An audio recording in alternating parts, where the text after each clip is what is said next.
No man would keep you. Not with that mouth, my stepmother Karen said, sipping wine like it was gospel. That night, the HOA president broke the dinner plate. Then her hand found my cheek. I bled into the carpet, but I remembered the clause and the account number and the NDA. She forgot to shred. You'll want to hear what my name is, Rebecca Lane. And I learned early that love in our house came with conditions, most of them impossible to meet. I was 8 when Dad died. Heart attack at 42. They said Mom found him on the garage floor, still clutching his chest. The funeral was small, quiet, filled with people who whispered about how young he was, how sudden it all was.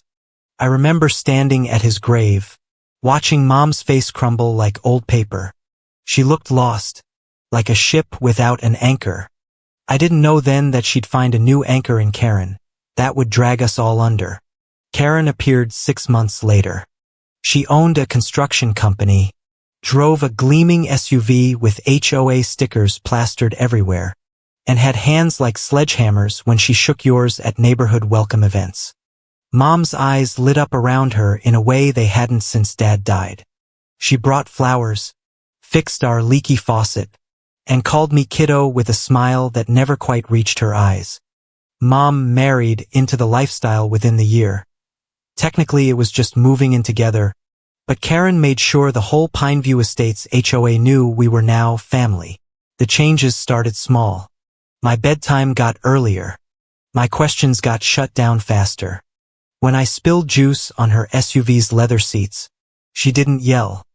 She just stared at me with this cold calculation that made my stomach drop. Then slapped a $250 fine notice on our door the next morning for unauthorized vehicle staining, under HOA Rule 4.7. Later, Mom pulled me aside. You need to be more careful around Karen's things, she said, her voice tight. She works hard for what she has, and she's president now. The board listens to her. By the time I turned 10, I'd learned the house rules without anyone having to spell them out. Don't speak during Karen's HOA meetings. Don't leave toys where she might step on them, or you'll get cited for visual clutter. Don't cry when she corrects you with another violation letter. Most importantly, don't upset her ever. Your mother's been through enough, she'd say whenever I disappointed her. She doesn't need you making things harder for the whole neighborhood. And Mom perfected the art of looking the other way. When Karen's voice thundered through the house about my eyesore, bike left out overnight, Mom would turn up the TV. When I came to breakfast with bruises on my arms from her lesson, she'd hand me a long-sleeve shirt without meeting my eyes. You need to learn to be less clumsy, she'd murmur, stirring her coffee with mechanical precision. I became an expert at reading the weather in our house. Karen's jaw muscle twitching meant storm clouds gathering, and probably a new fine for the grass being 0.2 inches too long.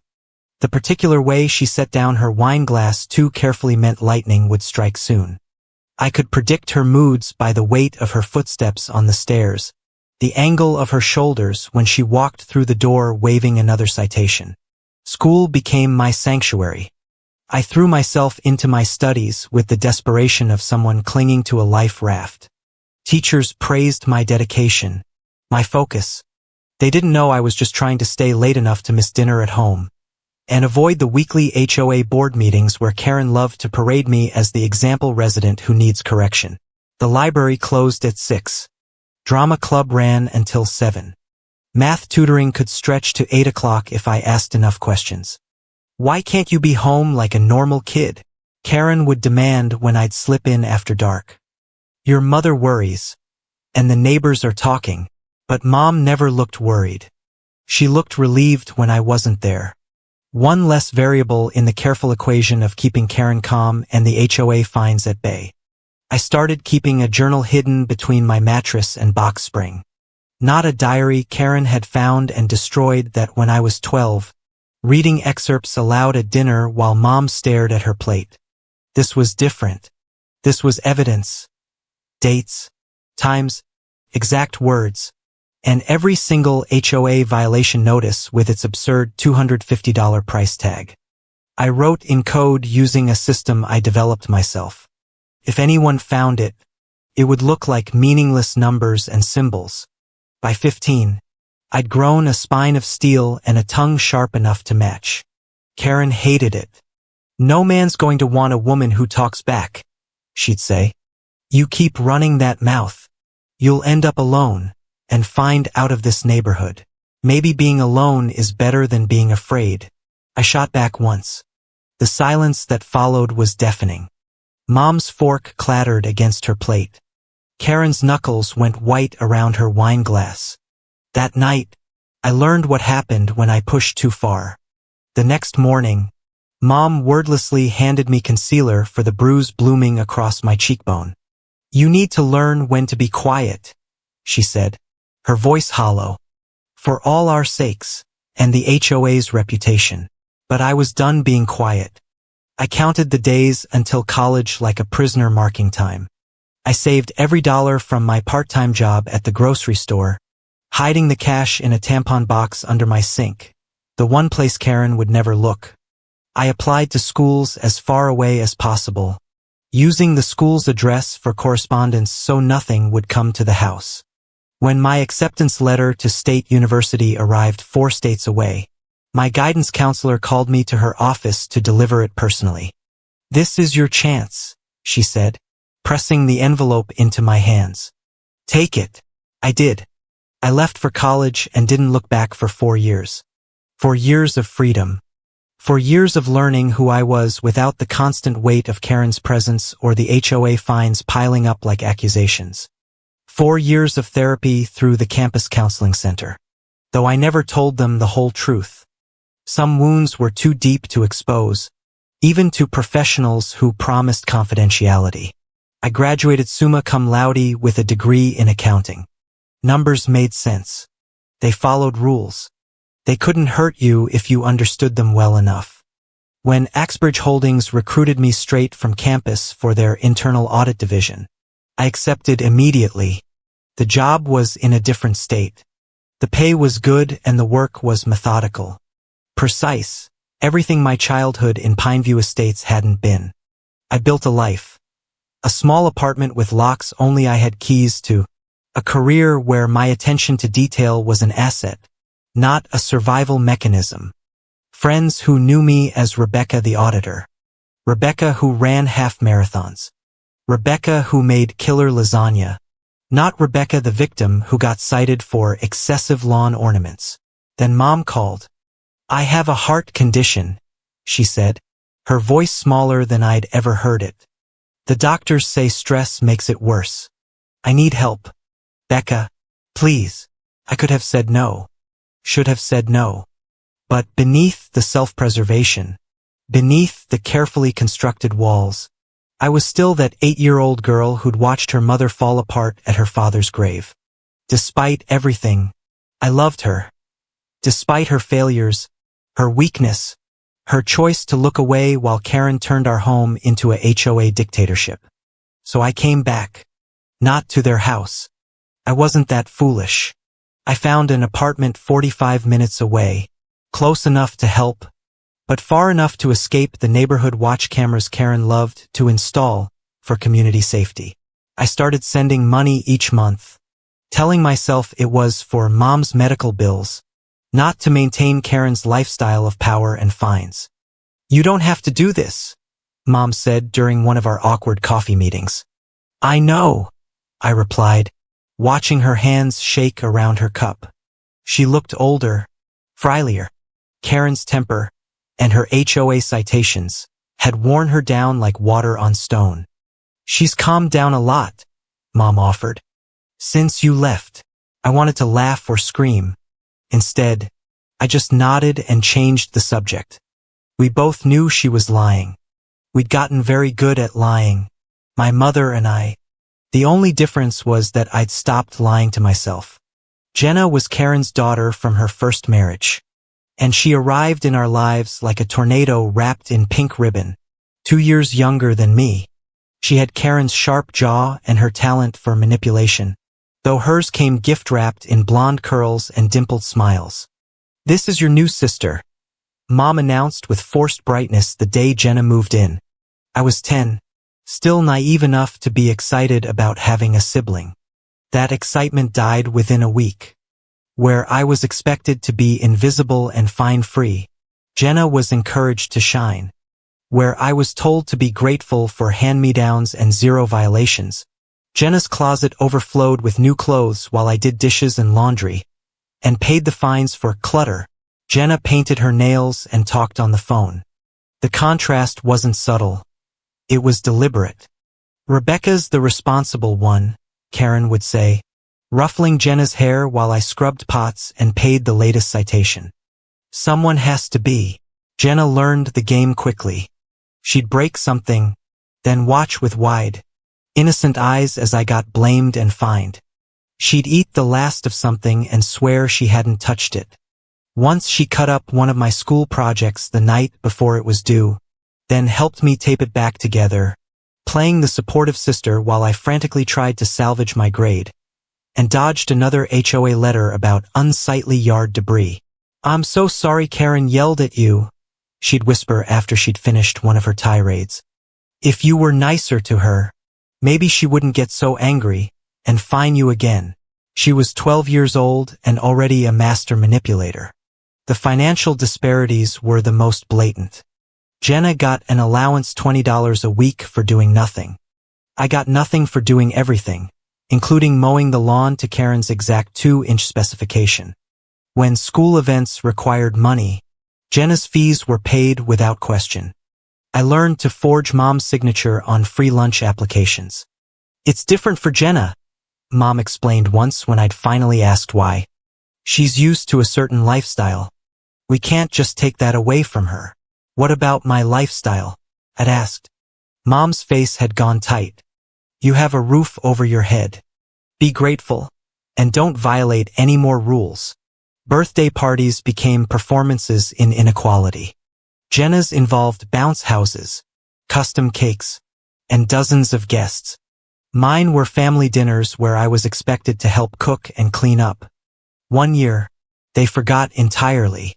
I came home from school to find them decorating for Jenna's half-birthday party. "We celebrate when there's something worth celebrating," Karen said when she saw my face. "And the HOA doesn't find parties that look perfect." Jenna's report cards were displayed on the refrigerator, even when they were mediocre. Mine were dismissed even when they were perfect. "Grades aren't everything," Karen would grunt, despite having never seen Jenna open a textbook. The Christmas when I was 14 and Jenna was 12 remained seared in my memory. I'd saved for months to buy Mom a scarf I'd seen her admiring.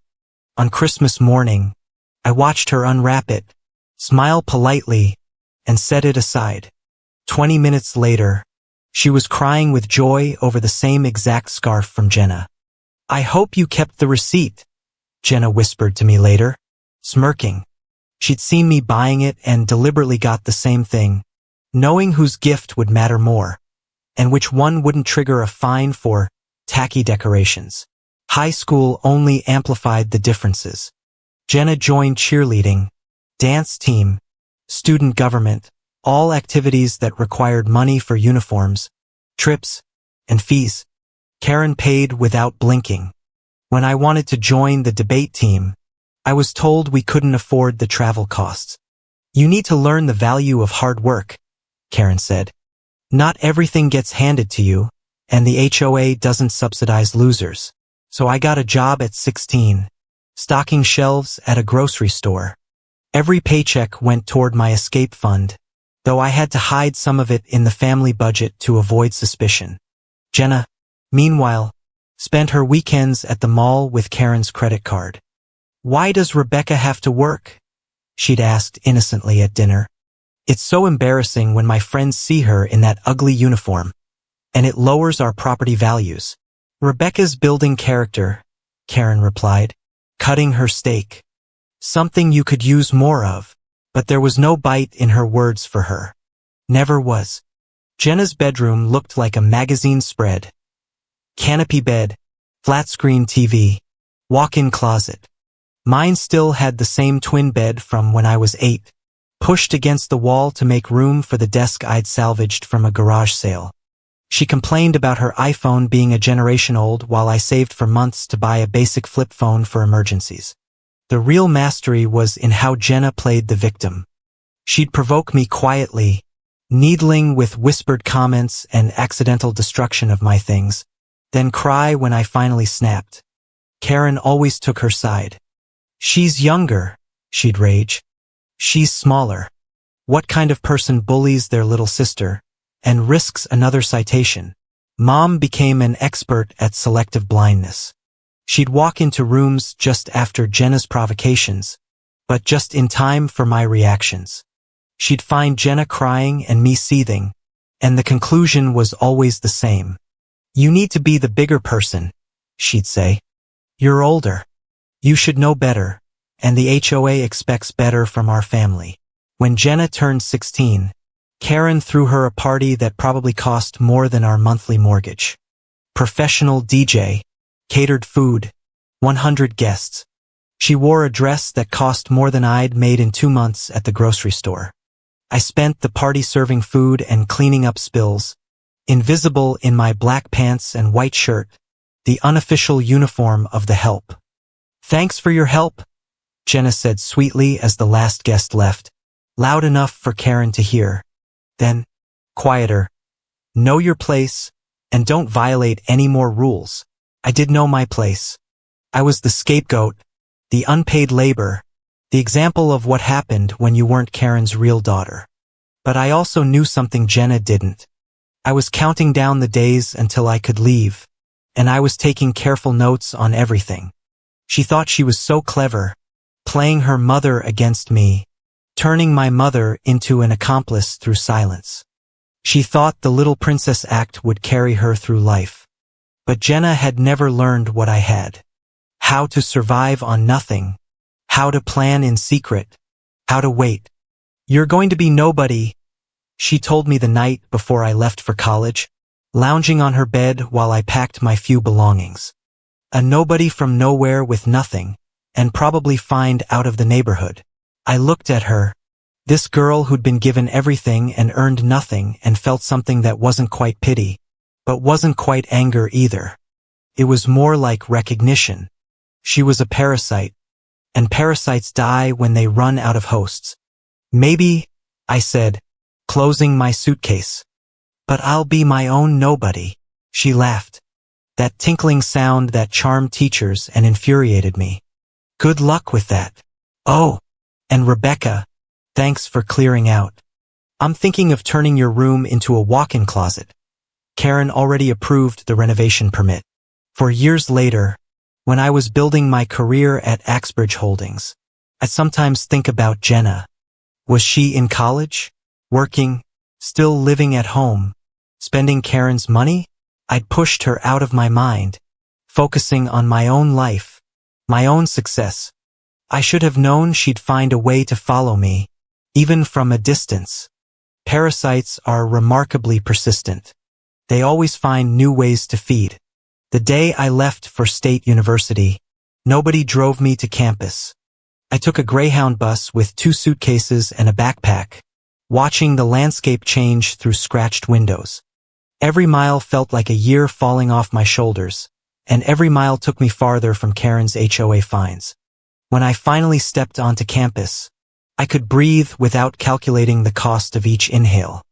Freedom tasted like dining hall coffee and sounded like my roommate snoring. It felt like walking across campus at night without checking shadows, like raising my hand in class without fear of consequences. For the first time in a decade, my thoughts were my own. I threw myself into everything. Classes, clubs, internships. I was making up for lost time. My professors noticed my hunger for knowledge, my meticulous attention to detail. "You have a gift for seeing patterns," my accounting professor told me, "for noticing discrepancies others miss." If only she knew where I developed that skill, documenting every HOA violation and every bruise. I made friends, real friends, who knew nothing about Karen or Jenna or the girl I'd been. To them, I was just Rebecca, The girl who color-coded her notes and could calculate tips in her head faster than anyone could pull out their phone. I built an identity that belonged solely to me. Summers were the hardest. Most students went home. I stayed on campus, taking extra classes, working in the library, tutoring other students, anything to avoid going back to Pineview Estates. I told Mom I was building my resume.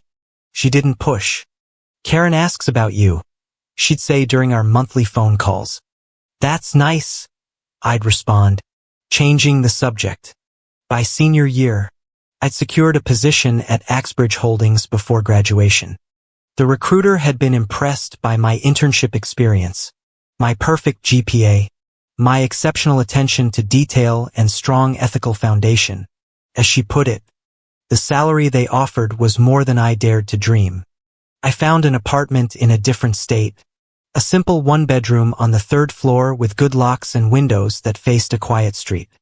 I furnished it slowly, carefully, choosing each piece because I liked it, not because it was on sale or handed down.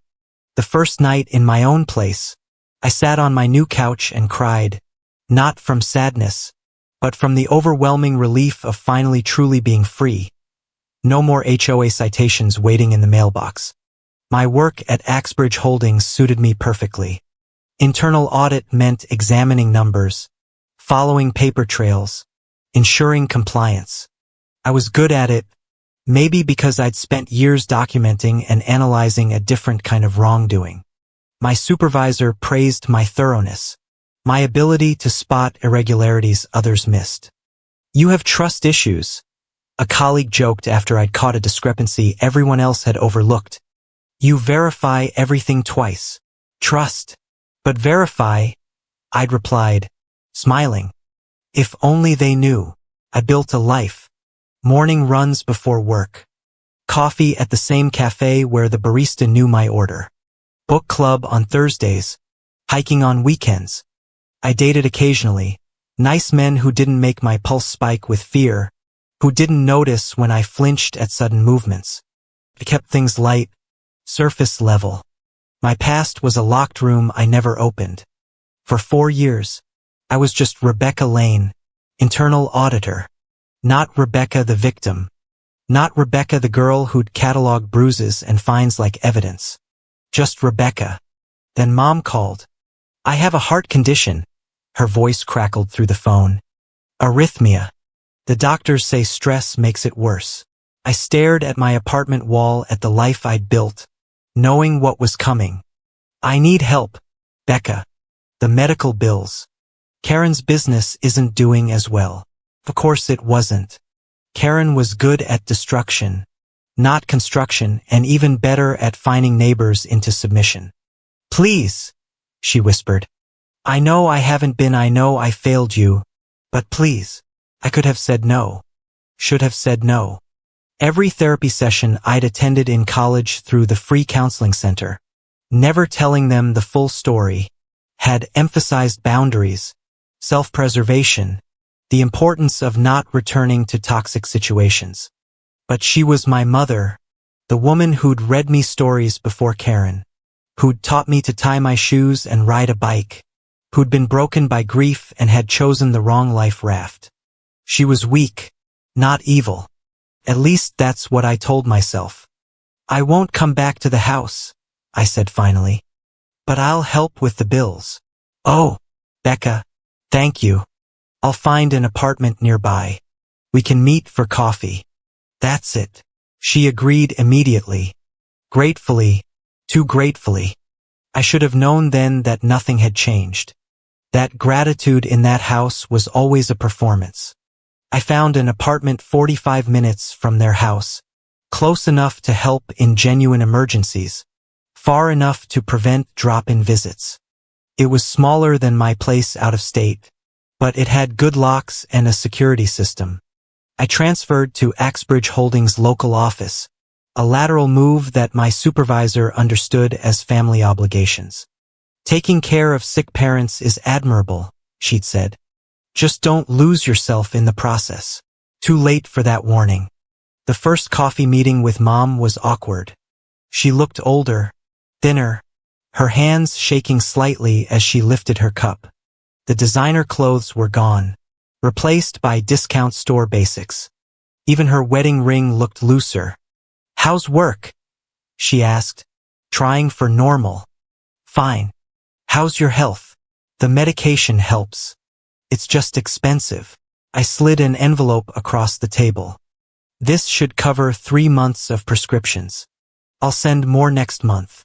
She took it without counting, tucking it into her purse with practice speed. "You don't have to." "Yes, I do." I cut her off. "But this is all I do. No dinners, no holidays, no pretending we're a happy family." Her face crumpled slightly. "Jenna misses you." I almost laughed. "I'm sure she misses having someone to blame things on. She's changed. She's grown up. People like Jenna don't change, Mom. They just get better at the game, and better at dodging HOA fines." Mom shifted uncomfortably. "She's been helping with the business, administrative work. She's actually quite good with computers." A warning bell chimed in my head. Jenna helping with paperwork. Jenna, who'd never met a responsibility she couldn't shirk. "That's nice," I said neutrally, filing the information away. We met monthly after that. Same cafe, same booth, same envelope of cash passing between us. Mom would offer updates I didn't ask for. Karen's business struggles, Jenna's mysterious administrative skills, the house repairs they couldn't afford. I'd nod, pay the check, and leave. 6 months into this routine, Mom asked a favor. "Could you help with the taxes? You were always so good with numbers."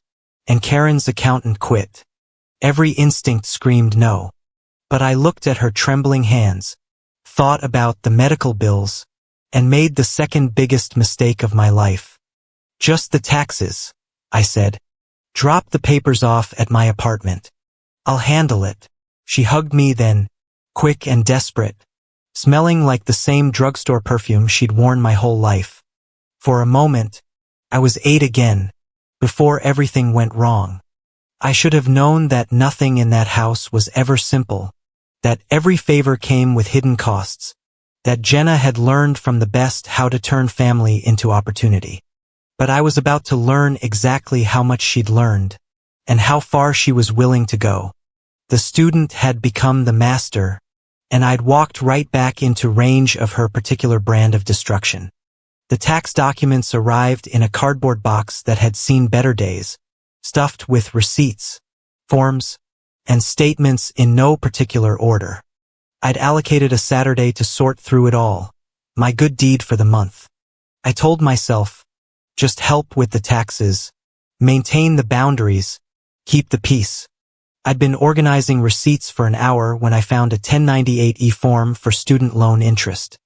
The name at the top made me pause. Rebecca Lane, my social security number, but the loan servicer was unfamiliar, and I'd paid off my student loans 2 years ago. My hands stilled over the paper. I set it aside, continuing through the box with the methodical patience of someone who'd learned to document everything. 20 minutes later, I found another one. Different loan servicer. Same story. My name, my SSN, loans I'd never taken. The old survival instincts kicked in. Don't react. Don't assume. Verify. I pulled out my laptop and logged into my credit monitoring service. Something I'd set up in college out of paranoia that had nothing to do with identity theft and everything to do with control. The site loaded slowly, each second stretching like an hour. 2 student loans, $35,000 and $42,000, originated 3 years ago while I was living states away.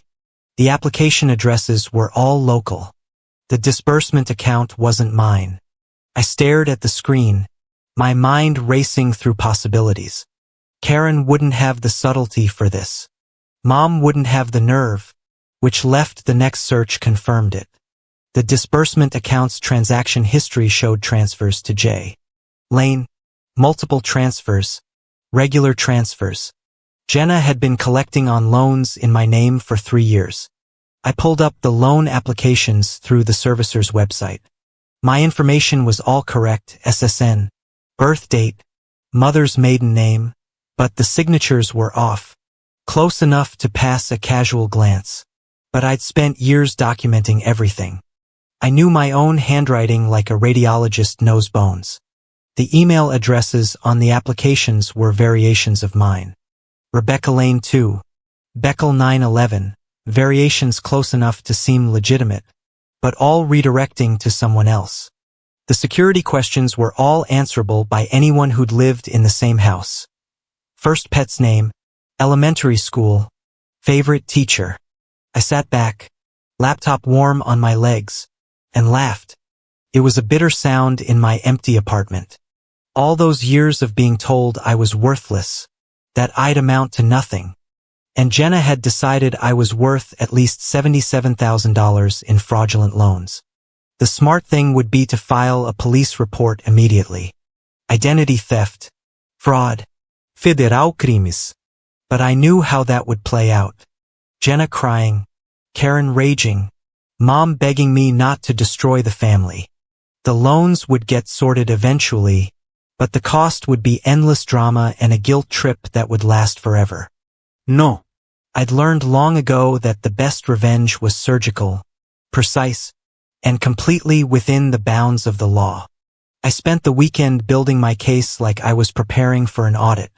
Screenshots of every transaction, downloads of every statement, cross-references between the loan disbursements and Jenna's spending patterns visible conveniently through her public social media, where she flaunted purchases no unemployed 29-year-old should afford. Designer bags, vacation photos, a car that retailed for more than my annual salary, all time-stamped, all corresponding with loan disbursement dates. But the real prize came when I dove deeper into the tax documents. Jenna had been filing taxes, claiming education credits for schools she wasn't attending, using my SSN as dependent information to maximize refunds. The forms were there, buried in the mess. More forgeries, more fraud, more federal crimes. And then I found the Axbridge Holdings scholarship documents. My company offered education assistance for employees and family members. I'd never used it. I'd been estranged during college and too proud after. But there was Jenna's name on an application claiming to be my sister, using my employee ID number for verification. She'd received $15,000 over 2 years for continuing education at a community college where, according to the transcripts she'd submitted, she was pursuing a business degree. The transcripts were fake. I called the registrar's office to verify. Jenna Lane had never been enrolled. The NDA she'd signed for the scholarship was in the stack. 2. Standard corporate boilerplate about maintaining academic standards, not misusing funds. The usual. Her signature was bold, confident, real. I photographed everything, backed it up to 3 different cloud services, printed copies. This wasn't teenage rebellion or small-time grift. This was systematic fraud involving federal student aid, tax evasion, corporate theft, and identity theft. But the real kicker, the part that made my blood run cold, was the connection to Karen's construction company. The same company that had been bidding on and winning HOA maintenance contracts for Pineview Estates. The HOA she presided over. The conflict of interest was glaring, but the fraud made it criminal. Monday morning, I went to work as usual, had my coffee, reviewed some routine audits. At lunch, I walked to the credit union down the street and opened a new account, moving most of my savings just in case. That evening, Mom called. Did you get through the tax stuff? Karen's getting anxious about the deadline. Still working on it, I said evenly. Some things aren't adding up. What do you mean? Just some discrepancies. Probably nothing. The pause on her end was telling. What kind of discrepancies? Numbers that don't match. I'll figure it out. Another pause. Then carefully, maybe you should just file what we have. Don't overthink it. Don't overthink it. Don't ask questions. Don't make waves. The family and HOA mantra. I'll handle it, I said and hung up. Wednesday. Jenna called. I'd been expecting it. Hey. Cease. Her voice was bright, artificial. Mom said you're helping with taxes. That's so sweet of you. Just doing my part. Listen, if you see any weird education stuff in there, just ignore it. I was taking some online classes for a while, but the school messed up the paperwork. It's all sorted now. Online classes. I kept my voice neutral, professional. Which school? Oh, just some continuing ed stuff. Anyway, how's work? Mom says you're doing really well at that company. The subject change was clumsy. Jenna had gotten comfortable, sloppy. She'd been running this scheme for years without consequence, and she thought she was untouchable. Works fine, I said. Actually, funny you mention education. My company has a great scholarship program for family members. You should look into it. The silence stretched a beat too long. Oh, that's nice, but I'm not really the studying type. You know me. Yeah, I said quietly. I do. After we hung up, I sat in my apartment looking at the evidence spread across my dining table. Years of fraud documented in black and white. Enough to destroy her life, Karen's business, possibly land them both in federal prison. The old me would have packaged it all up and sent it to the authorities immediately. The teenage me would have confronted them dramatically, thrown the evidence in their faces, demanded apologies they'd never give. But I'd learned patience in that house. I'd learned to wait for the perfect moment, to let your enemies feel safe before you struck. Jenna thought she was clever, using my name like a credit card, stealing my identity to fund her lifestyle. She was about to learn what happened when you stole from someone who'd spent their entire life documenting crimes. Someone who worked in internal audit and understood exactly how corporate fraud investigations worked. Someone who'd been keeping receipts, literal and metaphorical, since childhood. I picked up the NDA with Jenna's real signature, smiled at the corporate letterhead. Axbridge Holdings took fraud seriously. Federal loan servicers took identity theft seriously. The IRS took tax fraud very, very seriously. Jenna had handed me the rope herself. I just had to wait for the exact moment she'd tighten the noose. The showdown came on a Thursday night. I'd been holding the evidence for 2 weeks, carefully assembling my case while pretending everything was fine. Mom had texted earlier, asking about the tax documents. I told her I'd explain a few things, but only face to face. Come for dinner, she'd written. Karen will be glad to see you. Sure, she would. I arrived at 6, parking my car facing the street. Old habits die hard. The house looked the same. Pristine lawn, American flag, the perfect suburban facade hiding the rot within, complete with HOA president plaque on the door. I knocked instead of using my old key, the folder of selective documents tucked under my arm. Mom answered, her smile fragile. Becca, you look wonderful. I didn't.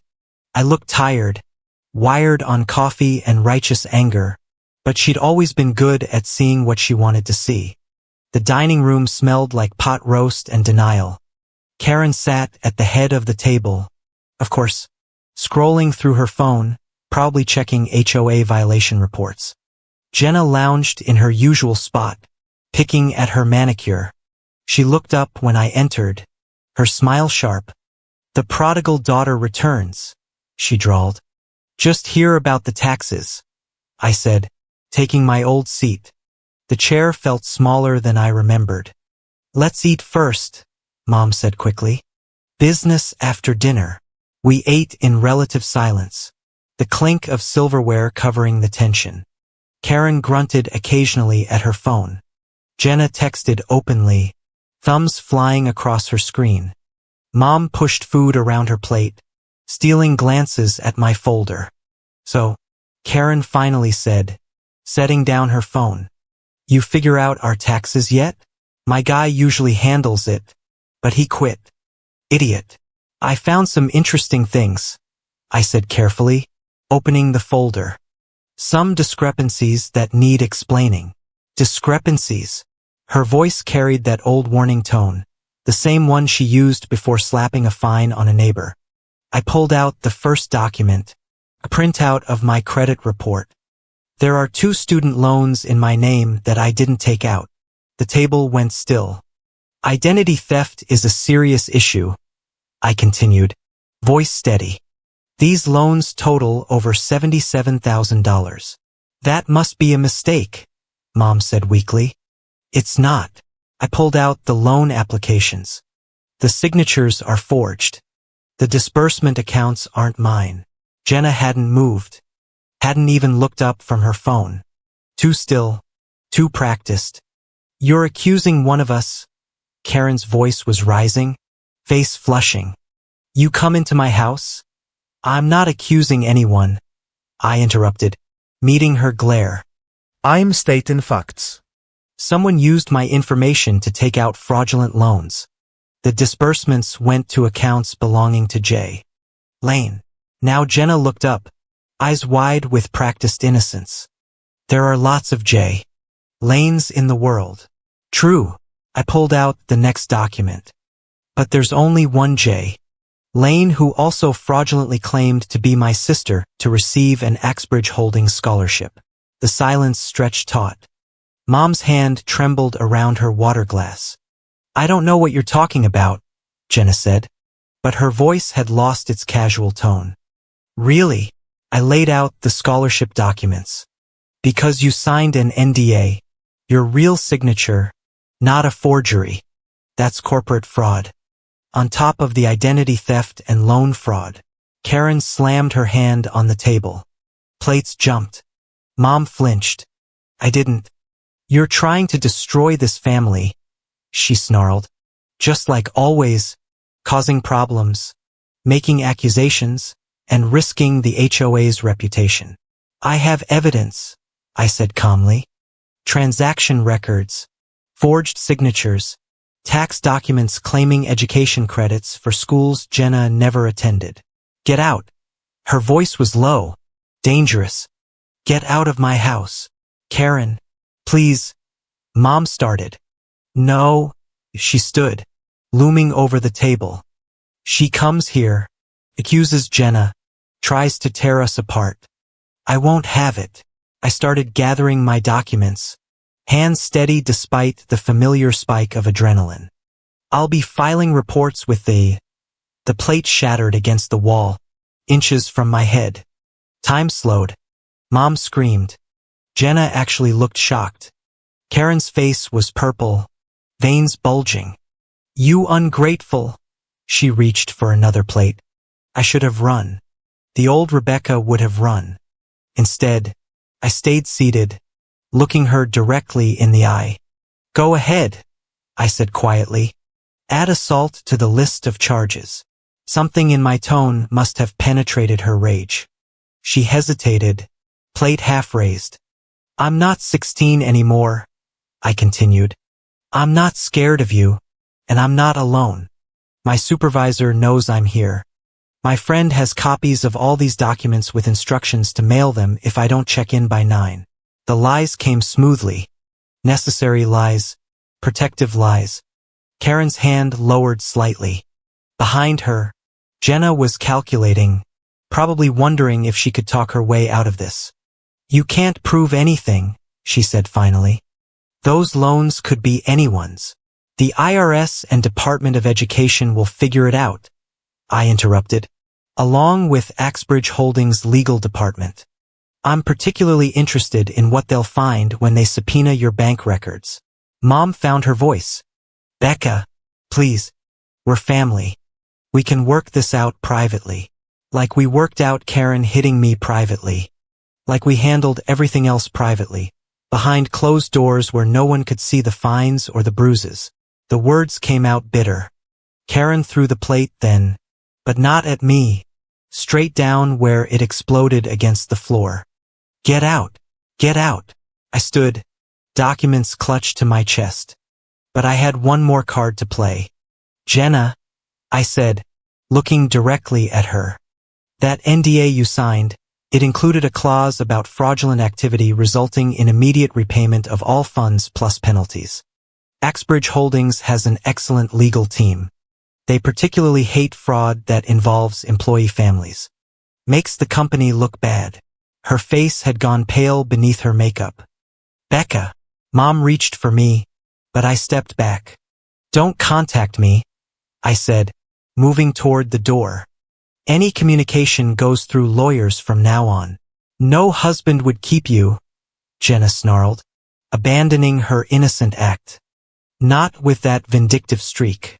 You'll end up alone, just like Karen always said. I paused at the doorway, looking back at the wreckage, literal and metaphorical. Mom crying silently, Karen breathing hard, fists clenched, Jenna glaring with pure hatred. Maybe, I said, but I'll be alone with my own name, my own credit, and my own life. Can you say the same? I left then, driving away with shaking hands and a bloody scratch on my cheek where ceramic shrapnel had grazed me. But I also left with something else, confirmation. The mask had finally slipped. They'd shown me exactly who they were again. At home, I photographed the scratch, adding it to my documentation. Evidence of Karen's violence witnessed by 2 others in response to legitimate questions about criminal activity. My phone buzzed with texts. Mom, please don't do this. Unknown number. Probably Jenna. You'll regret this. Karen. A string of profanity I deleted without reading. I blocked all 3 numbers, poured myself a glass of wine, and opened my laptop. The reports would be filed tomorrow. IRS, Department of Education, FBI for the interstate fraud, and most importantly, Axbridge Holdings Legal Department. But tonight, I sat in my quiet apartment, doors locked, and felt something I hadn't experienced in that house. Peace. The confrontation was over. The truth was out. They could no longer pretend to be the perfect family with me as their dark secret. The cut on my cheek stung, but I smiled anyway. Jenna was right about one thing. I might end up alone. But alone was better than afraid, better than complicit, better than being their victim. One more day. Tomorrow, the consequences would begin. Tonight, I was free. The real work began at 3 a.m. When I couldn't sleep, I sat at my kitchen table with coffee and a legal pad, mapping out the connections like a financial crime investigator, which I realized I essentially was. The surface fraud was obvious. Student loans, tax returns, the Axbridge scholarship. But as I'd learned in internal audit, surface crimes usually had deeper roots. Follow the money deep enough and you find the whole network. I started with Jenna's social media. Screenshots I'd been collecting for 2 weeks. Her LinkedIn claimed she was a business development consultant for Karen's construction company. Interesting, considering she'd never held a real job. Her Instagram showed a lifestyle that didn't match any legitimate income. Trips to Miami, designer goods, a new Audi Q5. Cross-referencing the dates of her major purchases with the loan disbursements showed clear patterns. But it was the business angle that intrigued me. What exactly was Jenna developing for Karen's company? I pulled up the state's business registry. Karen's company, Hartley Construction LLC, had Jenna listed as Chief Administrative Officer as of 2 years ago, the same time the fraudulent loans started, the same time she began claiming education credits for business courses she never took. By 5 a.m., I'd found more. The Axbridge Holdings database, which I had legitimate access to for audit purposes, showed something interesting. Hartley Construction had bid on several maintenance contracts for our corporate properties. Small jobs, nothing major, but the proposals were surprisingly sophisticated for a company run by Karen. I recognized the writing style immediately, the same flowery language Jenna had used in her scholarship application, the same tendency to use impact as a verb. She'd been writing Karen's proposals, and one of them had won a $180,000 contract to renovate our satellite office. The timeline was damning. Jenna receives fraudulent scholarship from Axbridge. Jenna becomes Karen's administrative officer. Karen's company suddenly starts winning Axbridge contracts. It wasn't just identity theft. It was a whole ecosystem of fraud with my name and my employer at the center. But the HOA tie-in made it even juicier. Those same contracts overlapped with Karen's role as president, where she'd been pushing for cost-saving vendors that just happened to be her own company. I needed to be surgical about this. Emotional responses would undermine my credibility. This had to be presented as a professional uncovering fraud, not a family vendetta. By 7 a.m., I created 3 separate reports. 1. For the IRS, focused solely on the tax fraud with copies of falsified education credits and forged signatures. 2. For the Department of Education, detailed the student loan fraud with emphasis on the identity theft aspect. 3. For Axbridge Holdings. This was the crucial one. It outlined not just the scholarship fraud, but the potential conflict of interest with the construction contracts, and the HOA angle where Karen had abused her presidential position to steer business. I dressed carefully, my best suit. Minimal makeup to show the scratch on my cheek, but not emphasize it. Professional victim wasn't the look I wanted, but evidence of Karen's violence might be relevant. Date 30. I walked into our chief financial officer's office. Patricia Chun was known for 2 things: her intolerance of fraud and her methodical approach to problems. I'd worked with her on several audits. She trusted my work. "Rebecca," she said, looking up from her computer. "This is unexpected. What can I do for you?" "I need to report a fraud scheme involving the Employee Family Scholarship Program," I said, setting my folder on her desk. "And potentially our vendor contracts." Her expression sharpened. "Seat." I walked her through everything, staying clinical, factual, documents spread across her desk like evidence in a courtroom. She asked a few questions, taking notes on a legal pad. "The family connection," she said finally. "This Jenna Lane is my stepsister," I confirmed, "which is why I've documented everything extensively. I have no intention of being accused of bias." Patricia studied me over her glasses. "And the injury on your face occurred when I confronted them about the identity theft last night." My stepmother threw a plate. I photographed it and filed a police report for assault. Another necessary lie. I'd file the report after this meeting. She nodded slowly. "You understand I'll need to involve legal immediately and HR given the family connection." I expected that. I've prepared separate reports for the IRS and Department of Education as well. I wanted to inform Axbridge first given the company's involvement. Patricia smiled thinly. "Good instinct. Let our legal team coordinate with federal authorities. Makes everything cleaner." She gathered the documents. "I'll need you to write a formal statement. Everything you've told me in writing, signed and dated. I can have it to you within the hour." "Good. And Rebecca," she paused, "you did the right thing. I know this couldn't have been easy. I thought about all the years of staying quiet, of keeping family secrets and HOA violations. It was easier than you'd think. I spent the morning writing my statement, CCing legal and HR as instructed. By lunch, the machinery was in motion. Legal had already frozen any pending payments to Hartley Construction. The scholarship department was pulling all records related to J. Lane.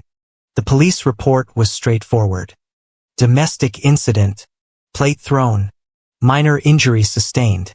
The officer took photos of my cheek and said a detective would follow up. I didn't mention the fraud that would come out through proper channels. By 3 p.m., my phone was buzzing with blocked numbers I didn't answer. My personal email filled with messages I didn't read. I focused on my regular work, auditing expense reports as if my life hadn't just exploded. At 4:47, Patricia called me back to her office. Legal was there, 2 lawyers I recognized from compliance training. We've done a preliminary review, the senior lawyer said. The scholarship fraud alone is prosecutable, but the connection to the vendor contracts makes this a potential RICO case. RICO, racketeering, the kind of charge that destroyed lives and businesses. We'll be coordinating with the FBI, he continued. They'll want to interview you probably tomorrow. Are you prepared for that? Yes.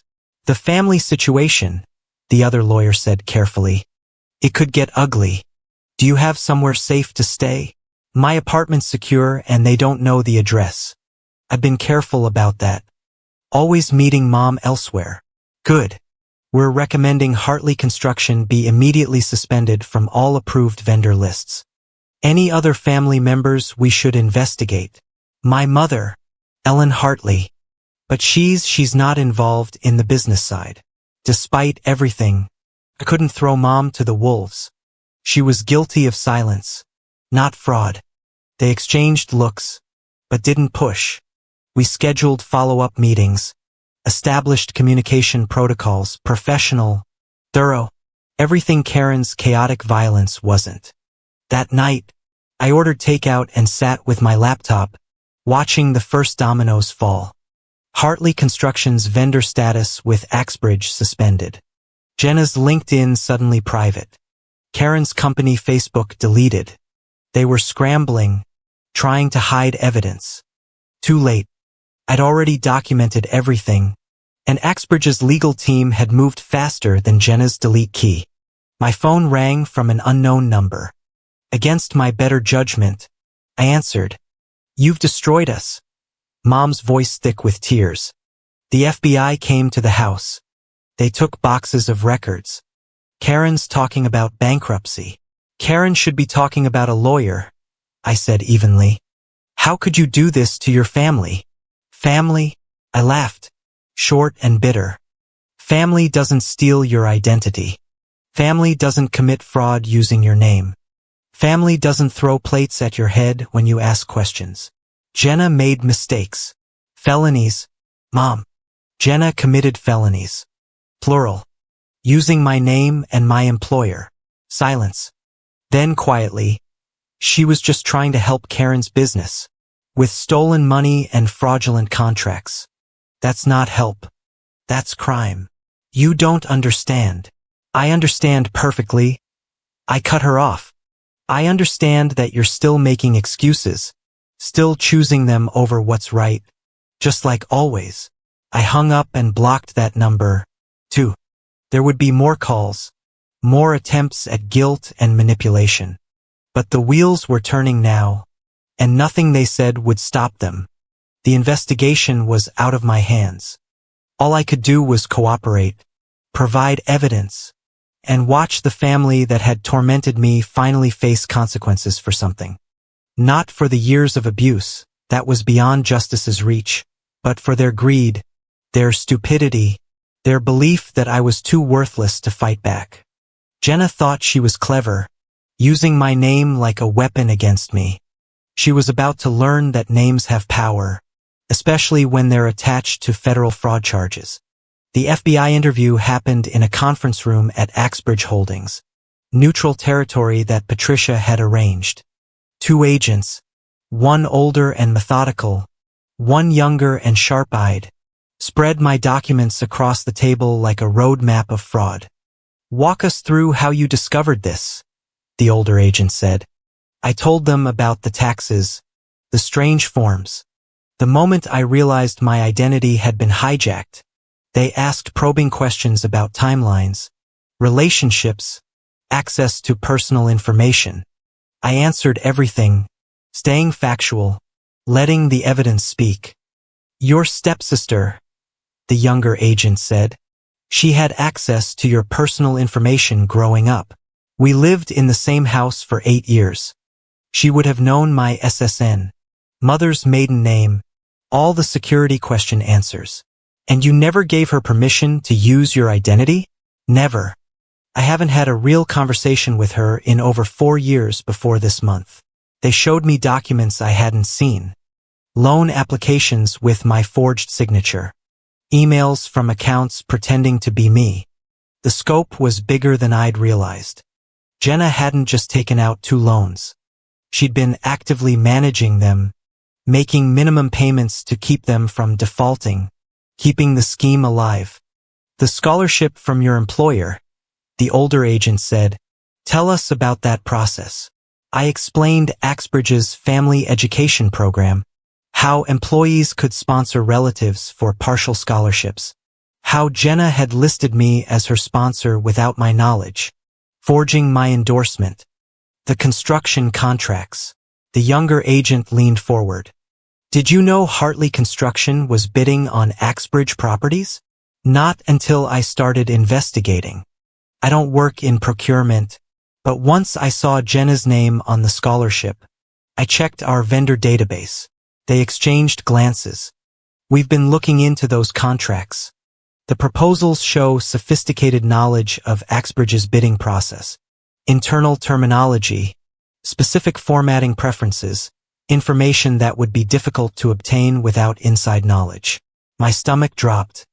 You think Jenna was using information from the scholarship program to help Karen win contracts? We're investigating all possibilities, the older agent said diplomatically. Did Jenna ever ask you about your work? About company processes? I thought back to her few phone calls over the years, the casual questions I'd deflected. She tried. I never told her anything substantial. She wouldn't need you to. The younger agent said the scholarship program included orientation sessions at Axbridge facilities, building tours, meet and greets with department heads. Of course, Jenna had used the scholarship not just for money, but for intelligence gathering. She'd walked through our buildings, charmed our employees, collected business cards and internal documents, all while pretending to be a struggling student. We'll need a formal statement, the older agent said, and we may need you to testify if this goes to trial. I understand. One more thing, the younger agent pulled out another document. Have you ever seen this? It was a business registration form for a company called JR Administrative Services LLC. The address was a P.O. box, but the registered agent was Jenna Lane. The formation date was 3 months ago. No, I said, studying it. This is new. We think she was planning to expand. Your credit was almost maxed out with student loans, so she was moving to phase 2 business loans, corporate credit lines, all using variations of your information. The calculating coldness of it hit me. This wasn't desperation or a one-time mistake. It was a business model with my identity as the product. We'll be in touch, the older agent said, gathering files. In the meantime, you've placed fraud alerts on all your accounts. Everything's locked down. Good. And Ms. Lane. The younger agent paused at the door. You did the right thing coming forward. Most family fraud never gets reported. After they left, I sat alone in the conference room staring at the walls. Most family fraud never gets reported because most families guilt you into silence. Convince you that loyalty means enabling crime, that love means looking the other way. Patricia knocked and entered. How are you holding up? I'm fine, I said automatically, then reconsidered. Actually, I'm angry. The more I learn, the more I realize how calculated this was. Understandable. Legal wants me to tell you that Hartley Construction's contracts are under review. All of them going back 5 years. 5 years. How long had Jenna been playing this game? How much had she stolen? Not just from me, but from Axbridge and the HOA residents who paid the bills. There's more, Patricia continued. I found something interesting. The email addresses used for the fraudulent loan applications. They were created from IP addresses that trace back to Hartley Construction's office network. Physical evidence. Digital fingerprints. Jenna had been sloppy, probably using Karen's office computer for her schemes. What happens now? I asked. Now we let the professionals handle it. FBI will build their case. Our legal team will pursue civil remedies. You focus on your work and your safety. That evening, I drove home a different route, checking mirrors for familiar cars. Paranoid, maybe, but Karen had always been unpredictable when cornered. My apartment building security gave me a nod. I'd already briefed them on the situation, shown them photos of Karen and Jenna. Inside, I made dinner and tried to feel normal, but normal had shifted. I was no longer Rebecca the victim or Rebecca the survivor. I was Rebecca the whistleblower, the one who'd pulled the thread that unraveled everything. My personal phone, the one only close friends had, buzzed. A text from my college roommate. Saw your stepmom's company in the news. You okay? I switched on my laptop. Search for Hartley Construction. There it was. A small item in the business section. Local construction firm under federal investigation for contract fraud. It was starting. The public unraveling of Karen's business. Jenna's schemes. Their carefully maintained facade. By tomorrow, it would be bigger news. By next week, everyone would know. I thought about Mom. Probably sitting in her kitchen, watching her world collapse. Part of me ached for her. The part that remembered bedtime stories and birthday cakes before Karen. But that woman had made her choice long ago. Had chosen Karen's roof over her daughter's safety. Jenna's lies over my truth. Another text. This one from an unknown number that somehow felt familiar. You think you've won? This isn't over. Jenna. Probably on a burner phone. I screenshotted it for the FBI and blocked the number. She was right about one thing. It wasn't over. There would be investigations, trials, testimony, months or years of legal procedures. But I had won something. Not revenge exactly, but something better: recognition. For the first time, someone else was writing the report on their behavior. Someone else was documenting their crimes. Someone else was holding them accountable. I opened my work laptop, pulled up the audit I'd been working on before my life exploded. Numbers in neat columns, discrepancies highlighted, everything in its proper place. This was my world. Order from chaos, truth from lies, accountability from evasion. The CFO had asked me to write everything in a formal statement. But how do you formalize years of preparation for this moment? How do you explain that every beating taught you to document? Every lie taught you to verify? Every betrayal taught you to keep copies? They'd raised me to be invisible, worthless, nothing. Instead, they'd created someone who could see through their schemes, who understood that worth wasn't given, but claimed, who knew that nothing could be everything if you knew how to use it. I began typing, letting the words flow like evidence onto the page. Each sentence another nail in their coffin. Each paragraph another step toward justice. Jenna thought she was stealing my identity. She'd actually given me the power to finally define it myself. The news broke wider than I'd expected. Major corporation investigates vendor fraud scheme. Made the front page of the business section. Karen's photo, the professional headshot from her company website, stared out from newsprint and pixels. Hartley Construction was named. Jenna wasn't yet, but anyone who could connect dots would figure it out. My phone became useless for normal purposes. Reporters had somehow gotten my number, leaving voicemails about my side of the story. Former classmates who'd never spoken to me suddenly remembered we were friends. I changed my voicemail to a generic message and stopped answering unknown numbers. At work, I kept my head down, but whispers followed me through hallways. The girl from audit who'd exposed vendor fraud, who'd turned in her own family. Opinions were mixed. Some saw me as a hero, others as a traitor. I was neither. I was just someone who'd refused to be a victim anymore. 2 weeks after the FBI interview, Axbridge's legal team called me in for another meeting. This time, the room was fuller. Legal, HR, Patricia, and someone I didn't recognize.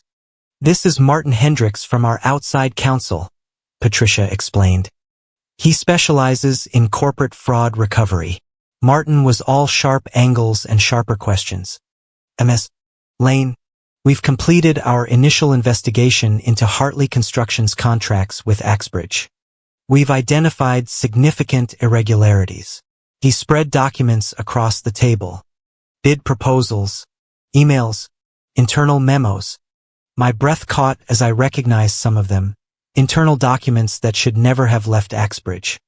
Your stepsister was quite resourceful, Martin continued. During her orientation for the scholarship program, she managed to photograph internal bidding guidelines, preferred vendor criteria, even pricing structures from previous contracts. Each document had tiny metadata dates that corresponded with Jenna's scholarship visits, times when she'd been given facility tours, introduced to department heads who thought they were helping a struggling student better understand corporate culture. She used this information to help Hartley Construction craft winning bids, Martin said. Not just once, but repeatedly. We've identified at least 6 contracts that were likely influenced by this inside information. 6 contracts over how much? I asked. Approximately $1.2 million. The number hung in the air like an accusation. While I'd been sending Mom money for medical bills, Jenna had been stealing millions through carefully crafted fraud. We need to discuss next steps, Patricia said. The FBI is building their criminal case, but Axbridge needs to pursue civil action to recover damages. What do you need from me? Martin leaned forward. Your cooperation in the civil suit. We'll be suing Hartley Construction, Karen Hartley personally, and Jenna Lane for fraud, breach of contract, and corporate espionage. Corporate espionage. Jenna had graduated from identity theft to something that sounded like a spy novel. We'll also be pursuing personal assets, Martin added. The house. Baiklas. Bank accounts. Anything purchased with illegally obtained funds. The house. Mom's house. Despite everything, my chest tightened. My mother, I said carefully. She's not named in the business. She's not involved. We're aware, Martin said, his tone suggesting they'd investigated that, too. As long as no marital assets were used in the commission of fraud, she won't be directly affected, though. He paused delicately. The house is in Karen's name. Of course it was. Karen would have made sure of that, wanting control over everything. I'll cooperate fully, I said. Whatever you need. The meeting continued with logistics, timelines, document requests. I signed affidavits, agreed to depositions, committed to seeing this through. As we finished, Patricia held me back. Rebecca, I want you to know that your position here is secure. Some people might make this uncomfortable for you, but leadership recognizes what you've done. It took courage. It took evidence, I corrected. Courage without proof is just noise. She smiled slightly, spoken like a true auditor. That afternoon, I was deep in spreadsheets when security called. Ms. Lane, there's a woman here claiming to be your mother. She doesn't have an appointment. My hand stilled on the keyboard. Don't let her up. I'll come down. I found Mom in the lobby looking smaller than ever in a worn coat I recognized from years ago. Her designer clothes were gone, replaced by discount store basics. She looked up when I approached, eyes red. Can we talk? She asked. Please. Against my better judgment, I led her to a coffee shop across the street, public, neutral, with easy exits. They froze our accounts, she said without preamble. Everything. Karen can't make payroll. The FBI took our computers, our files. Jenna, her voice broke. Jenna was arrested yesterday. I know, I said. The FBI had called to inform me. Professional courtesy. She's out on bail, but the charges. Mom pulled out a crumpled paper. Federal fraud, identity theft, wire fraud, conspiracy. They're saying she could get 20 years. She won't get 20, I said evenly. First offense, white-collar crime. She'll probably get 5 to 7 if convicted. If convicted, Mom's voice rose. You gave them everything. You guaranteed she'll be convicted. She guaranteed it when she stole my identity. When she committed fraud using my name. When she decided I was nothing but a resource to exploit. She's your sister. She's not my sister, I snapped. She's Karen's daughter who spent years tormenting me while you watched. Who called me worthless. Said no one would ever want me. Then used my name to fund her lifestyle. That's not family. Mom stared at her coffee, tears sliding down her cheeks. I failed you. The admission hung between us years too late. Yes, I said simply. You did. I was scared, she whispered. After your father died. I couldn't. Karen seemed strong, stable. I didn't know. You knew, I interrupted. You saw the bruises. You heard the screaming. You watched Jenna get everything while I got nothing. You knew. And you chose to look away because it was easier. She flinched but didn't deny it. We sat in silence. The coffee shop's bustle flowing around us like we were rocks in a stream.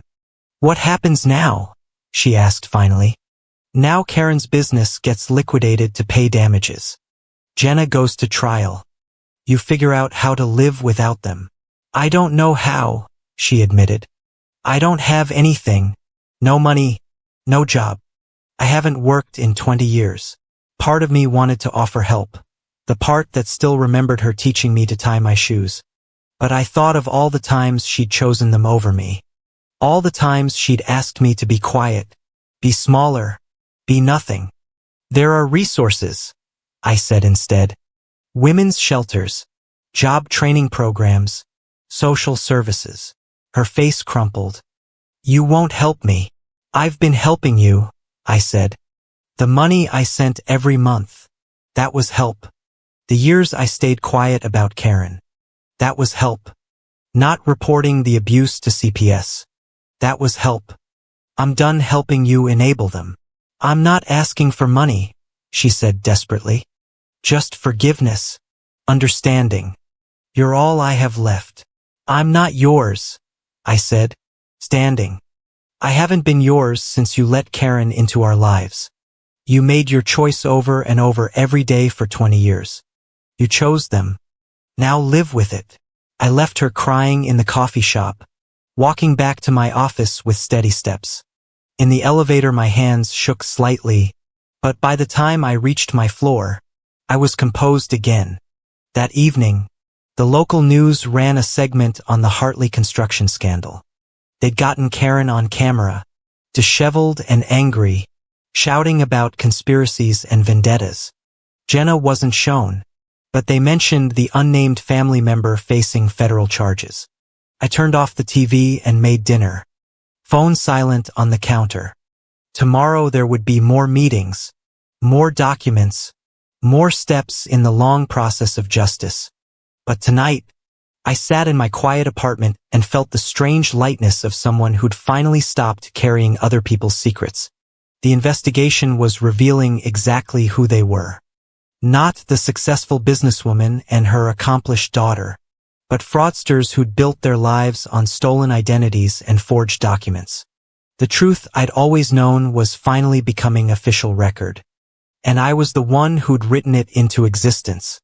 The investigation expanded like ripples on water. What started with student loans had become a federal case that made regional headlines. Construction executive faces RICO charges in million-dollar fraud scheme. Karen's mugshot accompanied the articles. Disheveled, angry, nothing like the controlled tyrant who'd ruled our house and the HOA.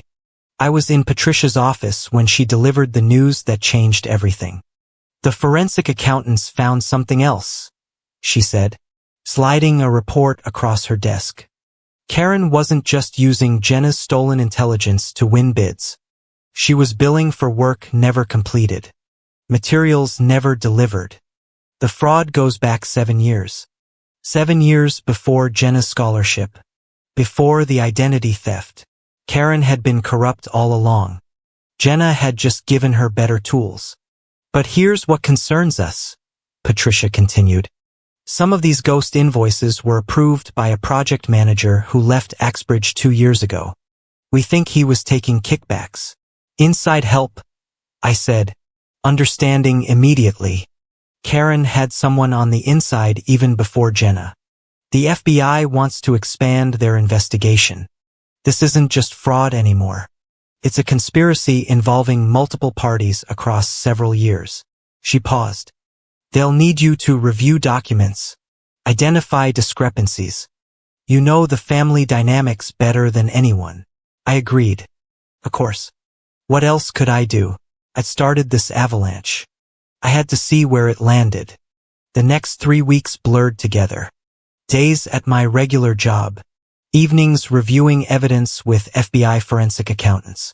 Karen's business records were a maze of shell companies, false invoices, and money laundering that would have impressed a crime syndicate.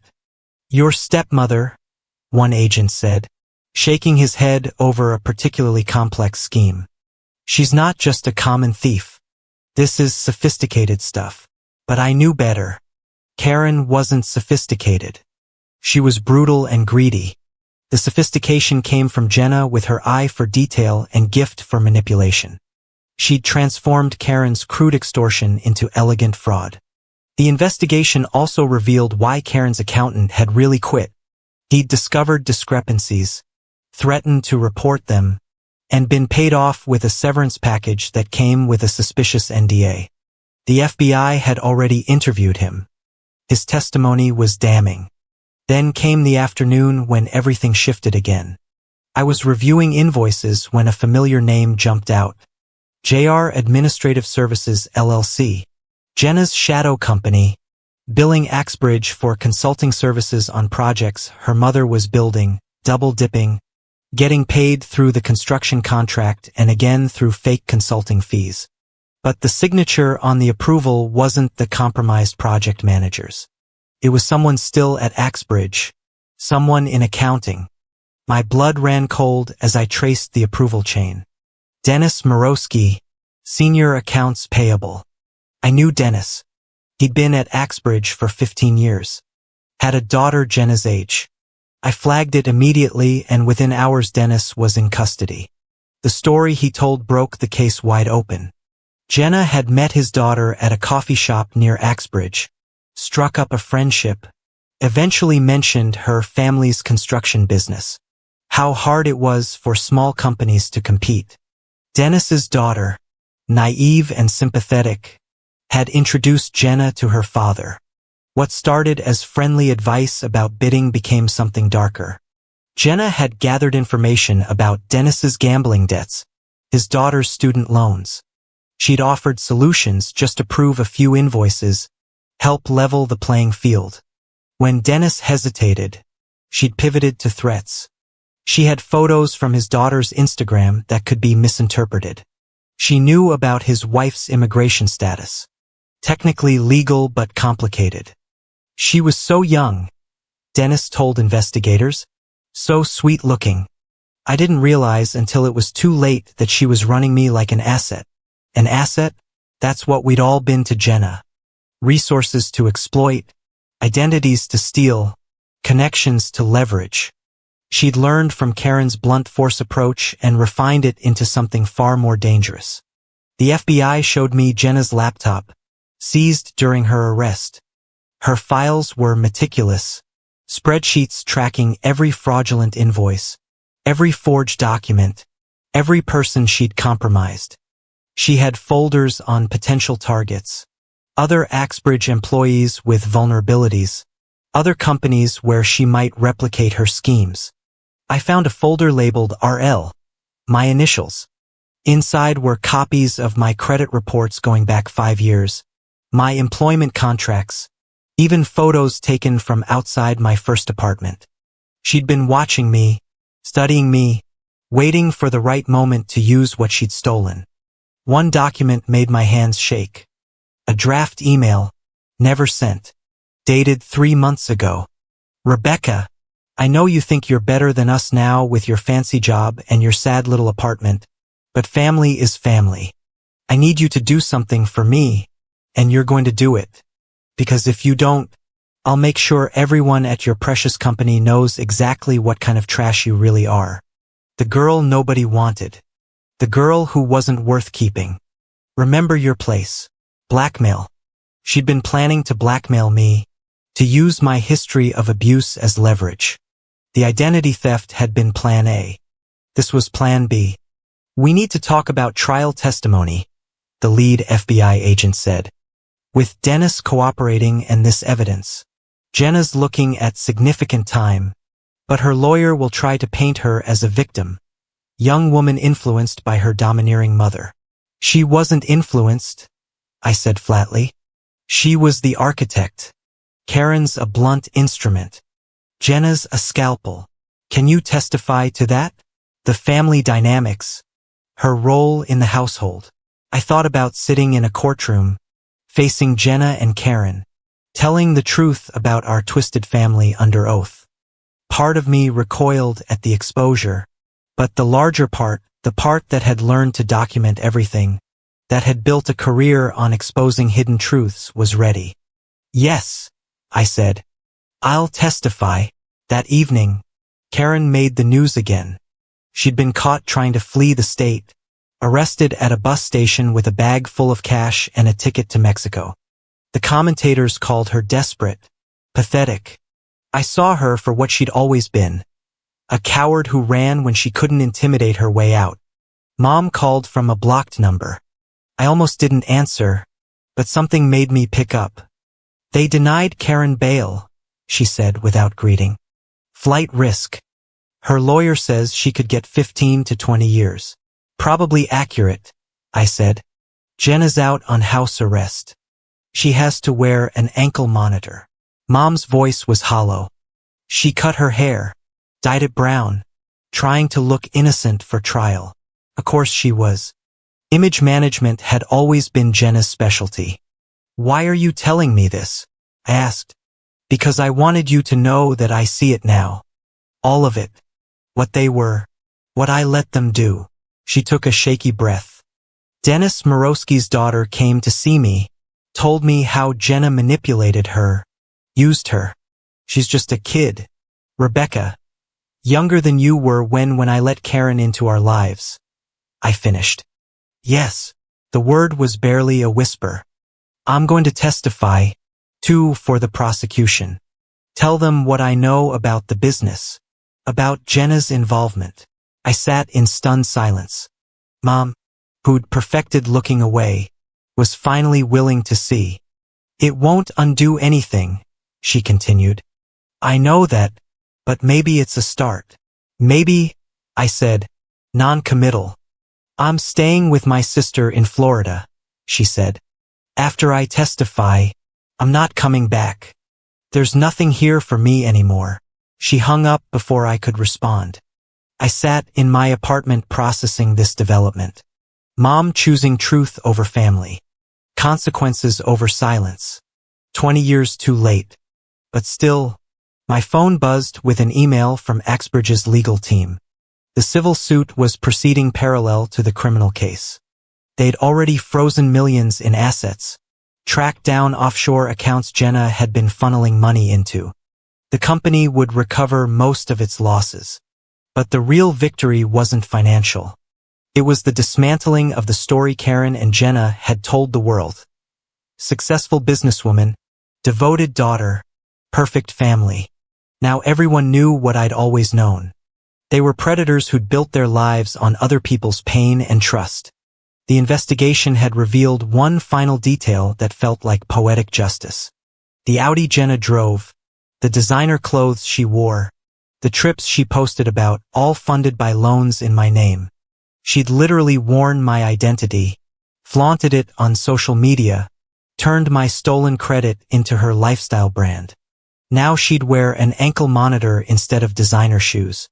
Karen would wear a federal prison uniform instead of her president's blazer. And I would wear the satisfaction of knowing that the girl no husband would keep had kept meticulous enough records to destroy an entire criminal enterprise. The truth had finally become more powerful than their lies. The trial was set for spring, but justice has its own timeline. Karen's empire collapsed faster than anyone expected. Within weeks of her arrest, subcontractors came forward with their own stories of unpaid bills and threats. Former employees revealed safety violations covered up, corners cut on municipal projects. The woman who terrorized our household and the entire HOA had been running her business the same way, through fear and fraud. I was at work when the call came. Patricia again, but this time her voice carried something different. Concern. Rebecca, building security just called. Your stepsister's in the lobby. She's agitated. My blood chilled. Jenna was supposed to be on house arrest. Call the police, I said immediately. She's violating her bail conditions by being here. Already done. But Rebecca, she's demanding to see you. She says she has something you need to hear. I thought about refusing, but some part of me, the part that had learned to face threats head-on, wanted to know what had driven her to risk additional charges. I'll come down with security, I said. I found her in the lobby, flanked by 2 security guards and looking nothing like the polished princess she'd always been. Her brown-dyed hair was greasy, pulled back in a messy ponytail, no makeup, clothes that looked slept in. The ankle monitor bulged obviously under her jeans. 5 minutes, I said, gesturing to the same coffee shop where I'd last seen Mom. She followed silently, security trailing us inside. She slumped into a chair like a marionette with cut strings. I know you hate me, she started. I don't hate you, I said truthfully. I nothing you. You're just a problem I'm solving. That seemed to hit harder than hatred would have. She flinched, then rallied. I came to warn you. Mom's not done. She's got people on the outside. Construction workers who owe her favors. She blames you for everything. Says she's going to. Do what exactly? I cut in. Hurt me? Try to scare me? Pretty reckless of her to make threats while sitting in federal custody. And even more reckless of you to break house arrest just to pass them along. I'm trying to help you.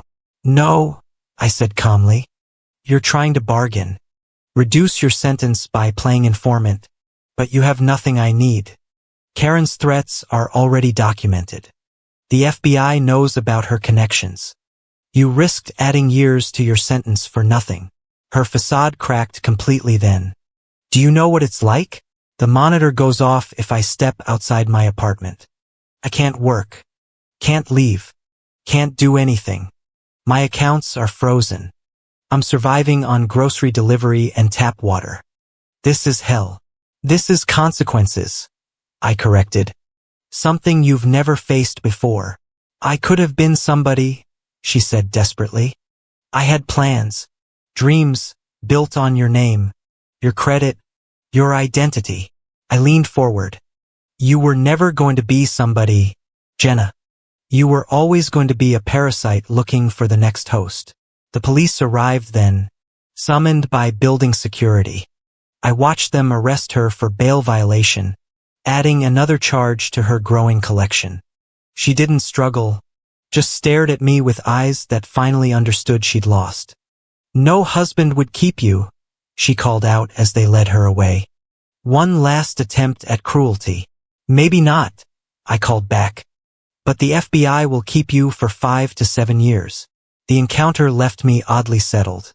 Seeing Jenna broken, desperate, finally facing consequences, it closed a circle that had been open since childhood. 3 days later, another call. Karen had been denied bail again after recorded jail calls revealed she'd been trying to coordinate witness intimidation. Her own words, captured by prison monitoring systems, had sealed her fate. The woman who'd ruled through fear was finally learning what it meant to be powerless. The weeks leading to trial passed quietly. I worked, testified in depositions, reviewed evidence with prosecutors. My life found a new rhythm, not hiding from the past, but actively dismantling it piece by legal piece. Then came the morning everything shifted into final focus. It was 6 a.m., still dark, when the knocking started. Not the violent pounding Karen favored, but persistent, desperate. I checked the security camera to see 3 figures in the hallway. Mom, Jenna in custody with a federal marshal, and Karen, also in custody, orange jumpsuit visible under a coat. I called 911 first, then building security, but I was curious enough to listen through the intercom. Please, Mom was saying, just open the door. We need to talk to you as a family. We're not a family, I said through the speaker. We're defendants and a witness. Karen's voice, rougher than I remembered. You destroyed us, your own family. For what? Money? I almost laughed. For truth, for justice, for every bruise, every insult, every time you told me I was nothing. I made you strong, she growled. Everything you are is because I pushed you. Everything I am is despite you, I corrected. You didn't make me strong. You made me document everything. You made me gather evidence. You made me exactly the kind of person who could destroy you. Jenna was crying now. Mascara running. We're going to prison. Do you understand that? Prison? Because you couldn't let go of the past. You're going to prison because you committed federal crimes. Multiple crimes for years. I paused. The past isn't something I couldn't let go of. It's something you couldn't stop weaponizing. The police arrived then, taking statements, arresting the federal marshals for accepting bribes to bring prisoners to my building. Another crime to add to the pile as they led the 3 away. Mom looked back one last time. I'm sorry, she mouthed. I nodded once and closed the door. The trial itself was anticlimactic. After that, Karen, faced with overwhelming evidence and additional charges for witness intimidation, took a plea deal, 12 years federal time. She'd be in her 70s when she got out, if she lived that long. Jenna fought it out in court.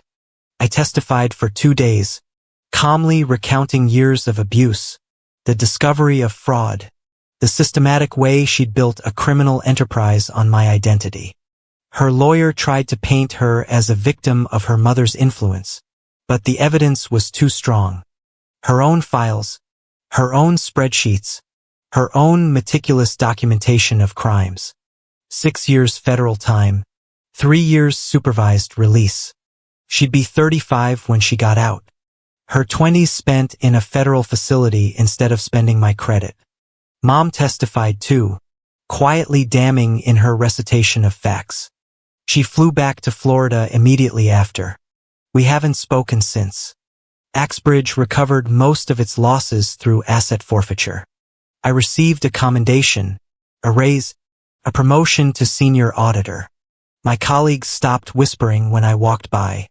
Some still thought I was cold for turning in family, but most respected the courage it took to stand up to abuse. 6 months after the sentencing, I was organizing papers when I found the old journal I'd kept as a teenager. The coded entries documenting Karen's rages, Jenna's cruelties, Mom's silences. I thought I was just surviving then, but really I was preparing. Every entry was evidence. Every code was protection. I threw it away. I didn't need it anymore. The truth was now a matter of federal record. These days, my life is quiet. I have real friends who know my whole story. I date occasionally. Men who don't make me flinch, who understand that trust is earned in small moments. I'm in therapy, finally telling the whole truth to someone trained to help carry it. Sometimes I think about that night at dinner, Karen throwing the plate, Jenna smirking about no husband keeping me. They thought they were stating my future. Alone, unwanted, worthless. Instead, they were predicting their own, imprisoned, abandoned, finished. The girl they said was nothing became everything they feared. A witness they couldn't intimidate, a victim who kept receipts, a survivor who refused to stay silent. They taught me to be invisible, and I used that invisibility to watch them, document them, and ultimately destroy them. There's no moral to this story. No neat lesson about forgiveness or family. Sometimes the people who should protect you become the ones you need protection from. Sometimes the only way to heal is to hand the wound to prosecutors and let justice do what love couldn't. Hold people accountable for their choices. My name is Rebecca Lane. I was the girl no husband would keep. The daughter worth less than nothing. The identity worth stealing. Now I'm the woman who brought down a criminal empire with spreadsheets and truth, and I sleep soundly every single night. Thank you so much for listening to my story. I'd love to know where you're listening from. Please share in the comments below so we can connect and discuss your thoughts on this journey. If this story resonated with you, please subscribe to the channel and hit the like button. And if you really want to help more people discover this story, please hit the like button. It makes a huge difference in reaching others who might need to hear that they're not alone. That documentation is power, and that sometimes the best revenge is simply the truth.